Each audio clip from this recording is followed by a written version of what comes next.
Okay, good afternoon, September 25. Ang objective ng video natin for today is to align the trading central, the weekly, daily, and intraday trading central sa ating chart analysis. So, let us go to our client portal, ATFX client portal. This is our ATFX client portal. And magla-login tayo. So, you log in using your email and password na ginagamit nyo. For me, ito na siya, sign in. Then, ito yung ginamit kong trading account ko. Then, sign in. Ayan. So, pinagtabi ko lang sa isang malaking monitor yung dalawang window na to.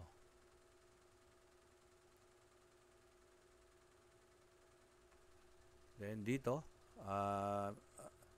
adjacent to ATFX, pindutin ko lang yon. Then I go doon sa ilalim.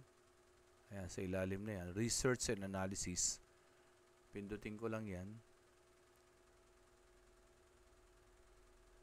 So research and analysis, punta ako sa ibaba doon sa tinatawag na trading research platform.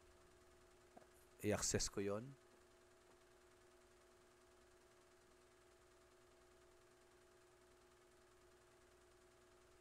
Then, instead of Forex, punta ako sa commodities. Ayan.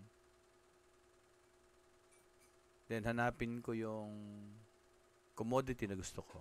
This is silver and this is gold. So, sa gold ang gusto kong puntahan. So, punta lang ako doon. Gold. Ayan. So, diba? Ayan, gold. Press ko lang yung gold. Ayan. Ayan na siya. Oh, this is crude. Crude. Balik tayo. Balik. Commodities again. Then gold. Ayan, gold. So, sa gold, meron siyang tinatawag na weekly, daily, and intraday. So, tayo, meron din tayong tinatawag na top-down analysis. So, parang top-down analysis din to using Trading Central. So, let's start from weekly. Ayan. Weekly is 19.24%. Mataas ang percentage ng bias ng weekly na bullish. Pindutin natin siya. For gold, mapapansin nyo, ito yung TP2, 4,400, TP1, 4,000. Possible entry area, 3,690, and the pivot. Pivot, if ever the price is below the pivot, ibig sabihin, invalid na yung signal na bullish. And then the stop loss to 2960, no, kung bumaba dyan, so for stop loss 1, the 2960, and then stop loss 2 is 2540. I suggest na huwag nyo nang paabutin dito. If you see that the market is bumaba na sa pivot at talagang medyo umaabot at 2960, I suggest cut your loss. Kasi kung bumalik, pumasok ko na lang uli kaysa ang laki-laki ng magiging drawdown mo. Lalo na kung ang laki ng lot size nyo. Kung maliit ang lot size, the ideal of 0.01, okay, medyo hindi naman ganun mauubos yung capital nyo. Pero kung malaki ang lot size nyo at nagdo-draw down until 2960, cut nyo na. And again, this is weekly. Tingnan natin yung ating chart on the monthly muna. Monthly. Yan, monthly. On the monthly time frame, meron tayong tinatawag na support. Ito. Yung support natin, nilagay natin sa previous all-time high. Yung matagal. Yan, matagal na nabasag. So, paulit-ulit siya na binabalikan. Ayun yung area, no? Kasi yung support and resistance is actually hindi naman siya line or price, specific price. It's an area or zone. So, ayun siya. So, ilang buwan niya na binabalik-balikan, ano? So, kumbaga parang pader yan na nabutas na. On the month of September, talagang nabutas na. And kung titingnan nyo mabuti, nagkaroon ng breakout on September. Sa ngayon, this September is a very strong bullish candle. Kung talagang mamimaintain niya yung body na yan until September 30, this is actually a breakout pa lang on a monthly breakout basis. Yan. Kung masusustain niya yan, saan kaya pwedeng makarating yung price? Yun yung karaniwang magiging tanong. Okay. May mga iba, tulad ko, ang ginagawa ko, may mga iba ang ginagawa dyan, ilalaki ko muna, no? I use the box, ilagay ko doon sa magmula sa all-time high. So, sorry.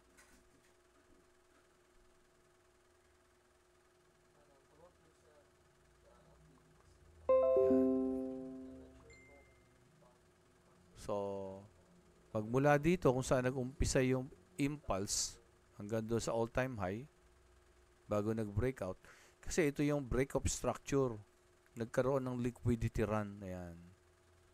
Kung papansinin nyo, this is ito yung sell side liquidity zone and the buy side liquidity zone nung mga nakaraan, and then nagkaroon ng mga liquidity run because nagkaroon ng break na structure nitong buy side.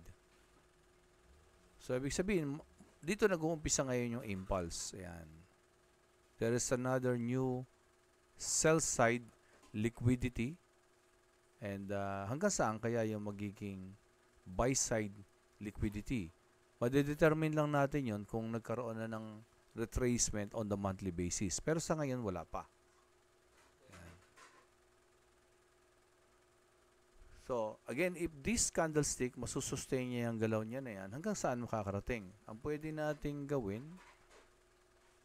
o ang ginagawa ko, so naglagay ako ng box, magmula kung saan nag-umpisa, hanggang doon sa break na structure. Tapos, iangat nyo.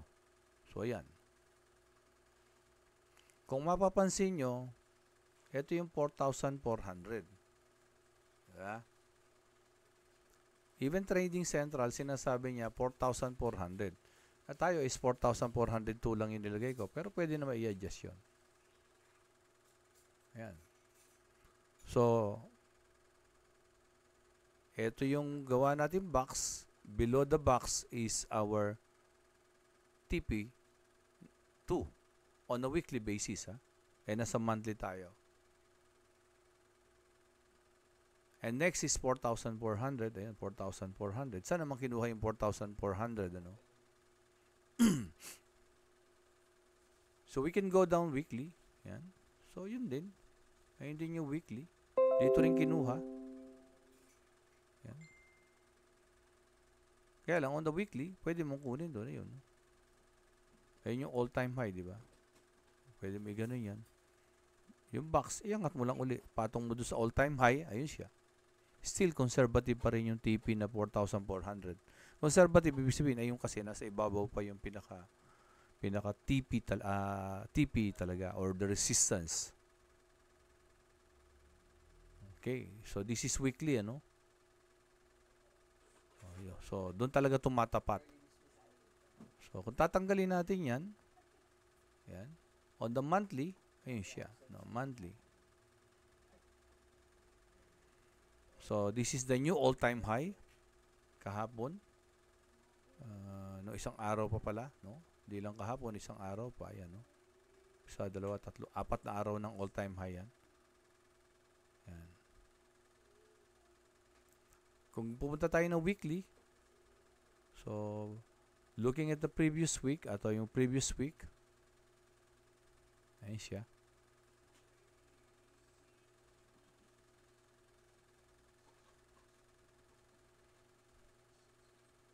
So remember, this is the TP1 and this is the TP2 on the weekly. Okay. Tapos ito ngayon yung support from the body nung so support from the body na nag-close at doon sa high nung previous week. So ibig sabihin ito ngayon yung support area on the weekly time frame. Nandiyan sa gitna niyan yung price.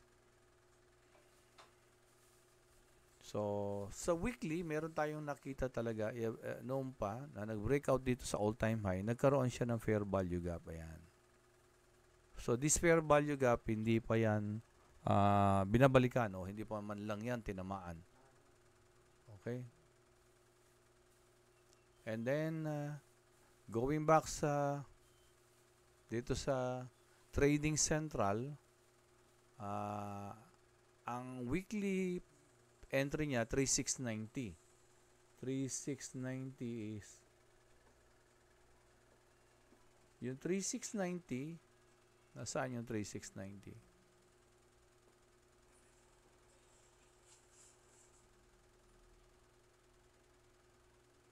So ito siya, 3690. Andito siya sa loob nasa loob nung weekly support. Ayan.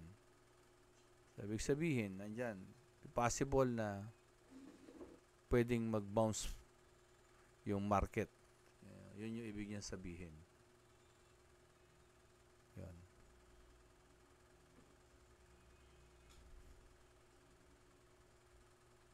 Punta naman tayo na daily. Daily. Tayo na daily dito. Daily yan. So, sa daily, 4,150. Tayo ng daily, 4,150. Sabi niya. 4,4 yung kanina. Ito, 4,1 lang. 4,150. Asan yung 4,150? O, another 4,000. 4,000. Ito pa lang. Ayun, 4,000. Tapos yung isa, 4,150. Ito. If this is 4,000, ayun yung 4,000 halos, 4,000. And then another is 4,150. On the daily basis, yan daw yung pinaka pwede niyang puntahan. TP1 and TP2. This TP2, this is TP1. So, kung medyo conservative ka pagdating dito, labas ka na kasi baka bumalik. Tapos hintayin mo na lang umangat uli. So, hintay ka ng pivot dito. So, paano nila na-determine yung 4,150 tsaka 4,000 na yan? Okay. Tingnan natin.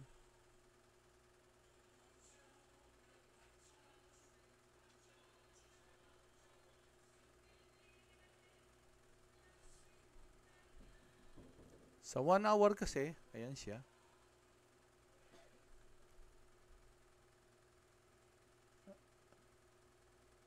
$4,000 and 4,150. 4,000 and 4,150. So, crosshair, 4,000, sabi niya.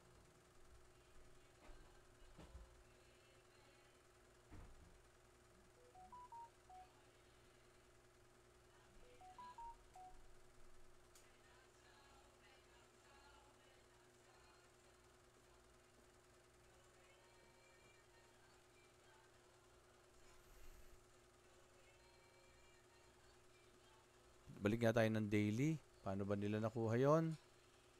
Yan, 4,000. Ayan. Weekly. Yung 4,000, nakuha naman nila. Instead na dito nila kinuha. Yan, possible. Dito tayo. Balik lang natin ng konti. Ayan naman. Magmula dito, ayun siya. So, doon nila nakuha yon. So, ibig sabihin, itong galaw na to, pwedeng makarating hanggang dito. Makarating yan. Kung bababa tayo ng daily, yan, daily. Ano yung meron sa daily? Yung daily ngayon, yan, daily, 3763. Asan yung 3763? 3763. Ayun yung 3763, 3726, 3747, 3786. Ibig sabihin, si daily, bullish siya dito. Somewhere dito. 3763. Bullish yan. Bullish. Kung papansinin ninyong mabuti yung candlestick, ayan, weekly bullish, di ba? So we look for a bullish opportunity o buy opportunity on the daily. Kung papansinin niyo yung daily, may makikita kayong fair value gap. Fair value gap from this candlestick, and this candlestick. Ayun, no?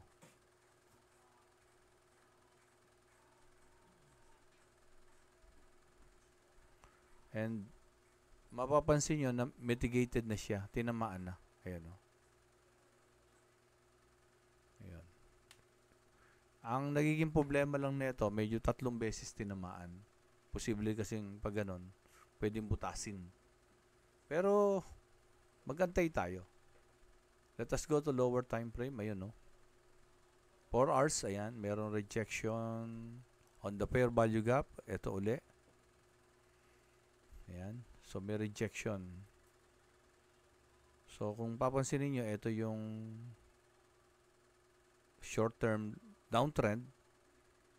And then, ito yung fair value gap, bearish fair value gap. Ayan yung price. Andyan pa siya. So, maganda sana ito, i-break niya to. I-choke. Pagka-choke niyan, at bumalik, yun. Pwede tayong mag-buy dito. Pero if not, ano yung pwedeng mangyari pa? Ano yung pwedeng mangyari pa? So, yan yung daily, ano? So, lumalabas talaga on the 3763. Asan yung 3763? Yan. Somewhere here is buy tayo. And then the pivot is around, anong pivot ngayon ng daily? 3,500. Asan ba yung 3,500? Yan.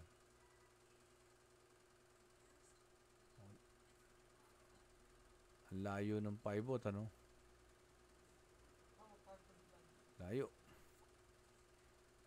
So, ibig sabihin, ang layo pa niya sa pivot.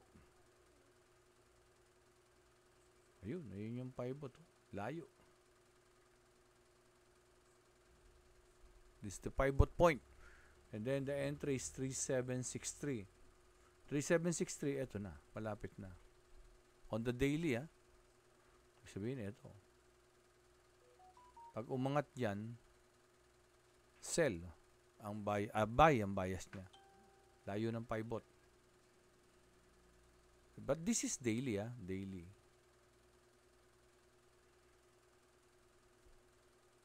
And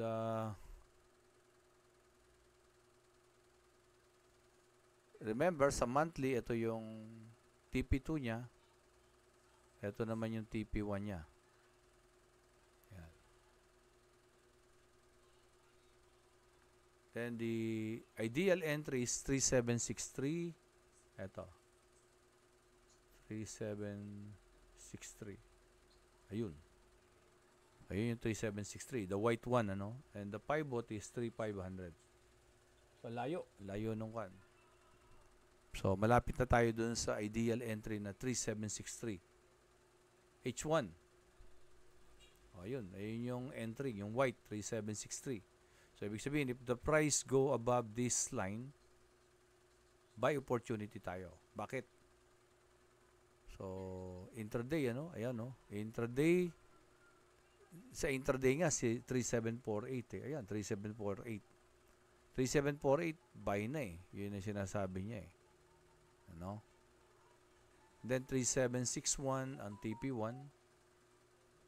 Ang intraday, medyo mababa ang TP1 niya, 3761. Mababa din ang entry niya, sabi niya, ito, 3748 na. Ang TP1 niya, 3761.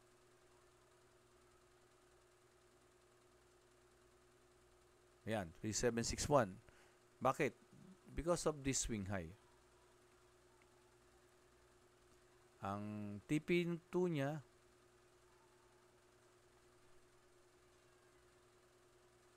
kasi intraday lang to, Ang TP2 niya is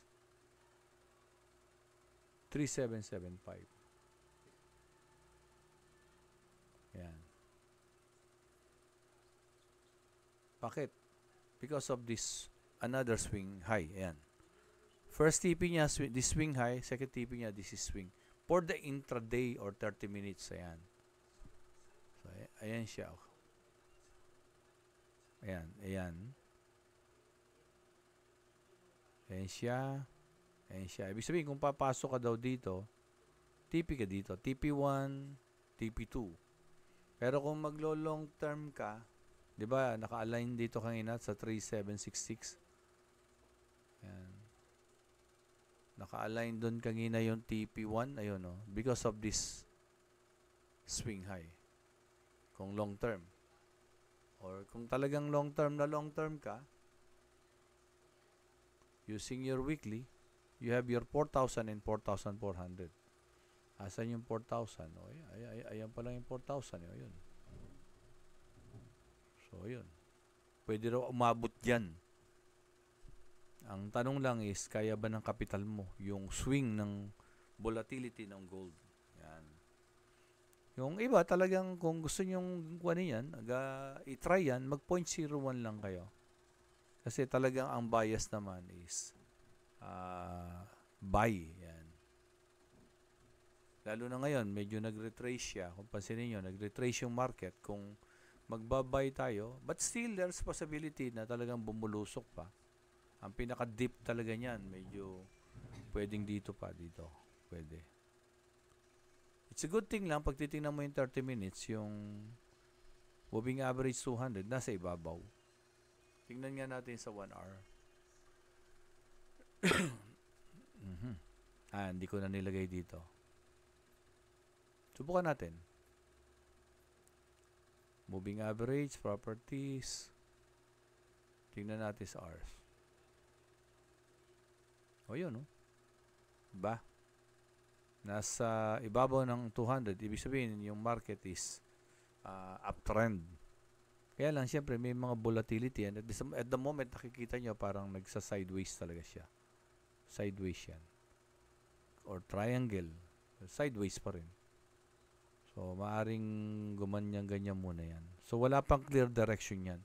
Not unless lumabas dito sa pagkaka-sideways niya na yan. So, tingnan natin lagyan natin ng trend line. Yun.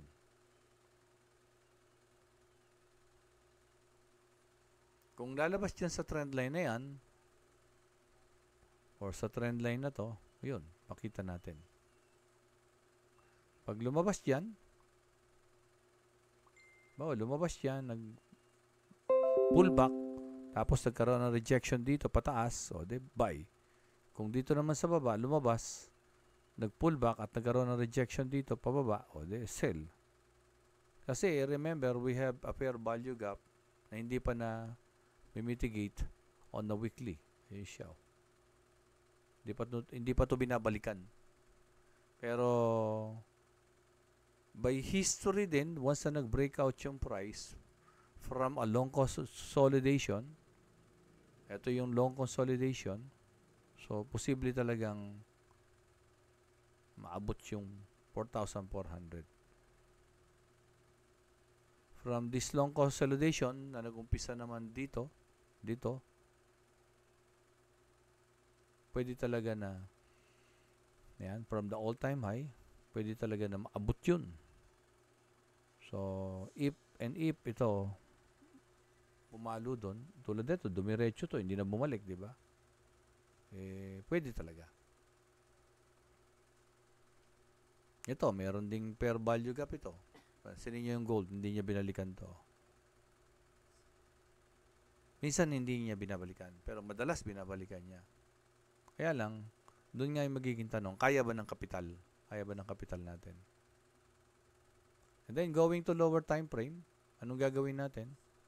On the 1 hour, magmula kanginang maga, Asian market, ano napapansin nyo? Tanggalin natin to. Sideways. So, sideways, nasa loob ng yan, triangle. o plug, sabi nila. Antayin natin kung saan mag-breakout mamaya. At the moment,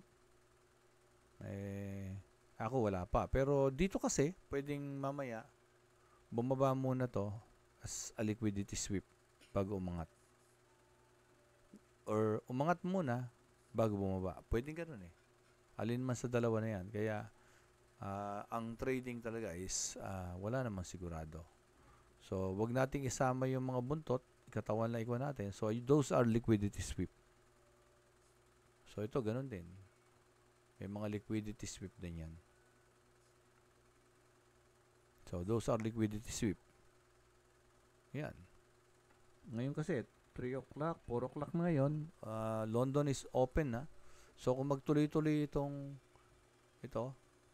candlestick na to, magtuloy-tuloy na magkaroon ng bullish, ano yung first TP natin? 3761. Ano yung second? 3775. Ayan.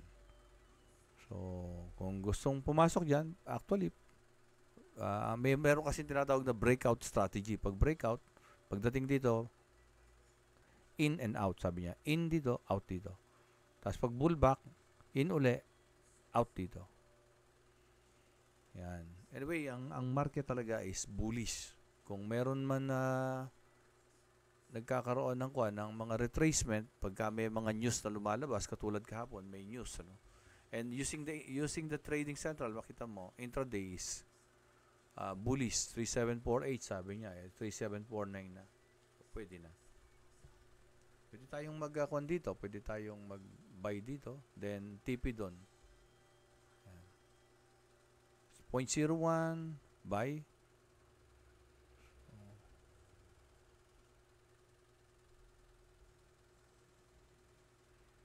O yun. Tapos, lot size, TP, doon. And then, stop loss, ayun, below ito, dito, ayan. Ayan. Pero masyadong, masyadong tight. Maganda dito sa TP2. Ayan. Ayan. Tapos, ayan siya. Mga 1:2. 1:2 naman. So, itong ating funded next, pwede rin. Lagyan natin yung funded dex. Kung minsan nakikita nyo, dalawa yung tinitrade ko.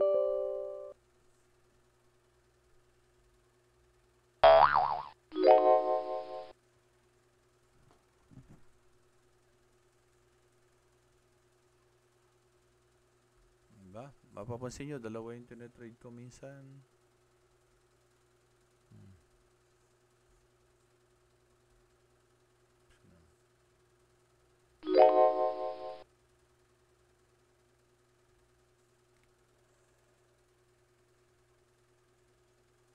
Ito, yung funded next ko. Pwedeng yan. Yan. 0.02. Yan.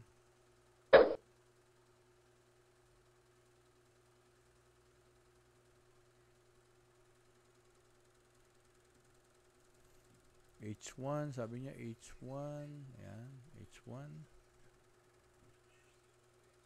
Oh, below the pivot point. Yan.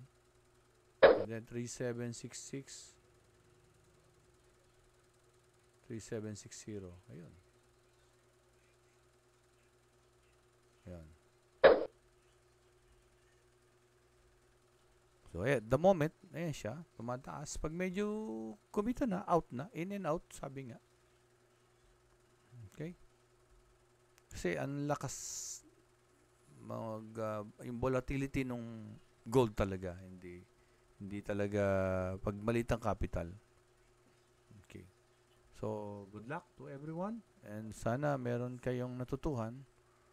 So, the trading central is like top-down analysis then from weekly, daily, and intraday. The weekly kasi is very clear. Bullish order flow siya. Daily, same. Intraday, pag kumokontra to, hindi ako nagte-trade. Ay nahanap ko yung opportunity na naka-align sa weekly and daily. Pag yan ay nag-sell, that is a counter trend. Whenever you execute a counter trend, that is a risky trade. Okay? So, Thank you and good luck. So we will have another training for Auto Chartis and Trading Central on September 2, sponsored by ATFX.